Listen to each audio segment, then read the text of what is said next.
अस्सलामुअलैकुम। अज तुहाडे कोल हाजिर हाँ मस्जिद अक्सा दे परतौ दे नाल। आस करने तुहानूं यह वीडियो चंगी लगेगी। वीडियो नूं अखीर तक जरूर वेखो ते चैनल नूं लाइक सबसक्राइब ते शेयर करके साडा मान वधाओ।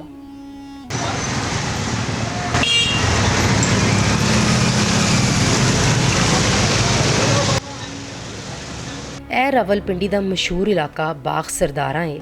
इत्थे कई सदियां पुरानियां इमारतां ने। जामे मस्जिद हनफिया उन्हां विचों एक है जिन्नू सारे ही जानते हैं। यह पोठोहार की उन्हां इमारतां विचों एक है जिहड़ी मुगल ते मुकामी नक्शकारी नाल उसारी गई है। आख्या जाता है कि इस मसीत का नींह पत्थर गोलड़ा शरीफ के पीर मेहर अली शाह ते ख्वाजा अहमद महरवी ने 1896 रखिया सी, लेकिन मसीत की तामीर 1903 शुरू हुई तो 1905 मुकम्मल हुई।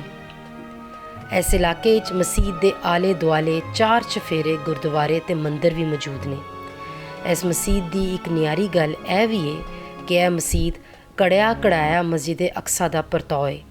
इहदे अंदर आके इंज लगता है जिवें असी फलस्तीन मौजूद मस्जिद अक्सा विच आ गए हाँ। मस्जिद के 3 गुंबद ते मेहराब वेख के भी मस्जिद अक्सा की याद आ जाती है।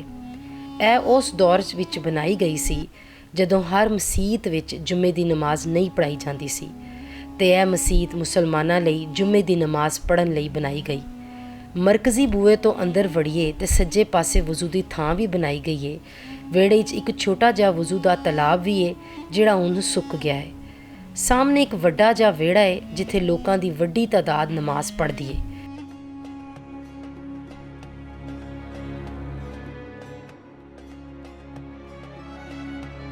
वरांडे नूं बहुत सोहने तरीके नाल लिशकाया ते सजाया गया है। अंदर रंग बिरंगे शीशे लगे ने। अमामत वाली थां भी बड़ी चाह नाल बनाई गई है। इस मसीत विच पहली नमाज़े जुमा सैयद महमूद शाह ने पढ़ाई सी। इस मसीत विच बैतुल्ला शरीफ के इमाम ते मस्जिद नबवी सल्लल्लाहु अलैहि वसल्लम के इमाम भी आए सन। असी मसीत के इमाम होरां नाल गल करन दा बड़ा जतन किया, पर उन्हां दी मसरूफियत करके यह मुमकिन नहीं हो सकिया। सानू तो इस तरीकी मस्जिद नूं वेख के बहुत चंगा लगा। जे तुहानू भी चंगी लगी है तो चैनल नूं लाइक सबसक्राइब ते शेयर करना ना भुलना। इहो जिहियां होर वीडियोज़ वेखण लई बैल आइकन दा बटन दबाओ।